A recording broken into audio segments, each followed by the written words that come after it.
The process to print, save, or export to PACS is the same for both reports and worksheets. Remember, in order to export your report or worksheet to PACS, you must pick up your patient from the PACS work list. After you have created a report or a worksheet, tap Share icon on Preview page. Select your printer. Adjust your settings as desired, then tap Print. To export your report or worksheet to PACS, tap Export icon. You will be asked if you are ready to send the report or worksheet to PACS. Select Yes, Send to PACS. It may take a few seconds to see the result of export. If the export is a success, you will be notified by a Job Done message. You will be asked if you are done or if you need to scan any other documents to PACS, such as patient requisition or any other documents.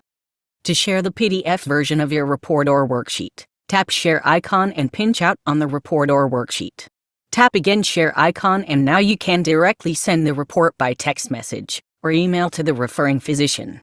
As you see on this menu, you have so many options to save or share the PDF version of your report or worksheet by AirDrop, by selecting your computer, by selecting your iCloud files, or by selecting any other network files. That's it. Your report or worksheet is now available in your PACS, your network computer, or any other desired locations.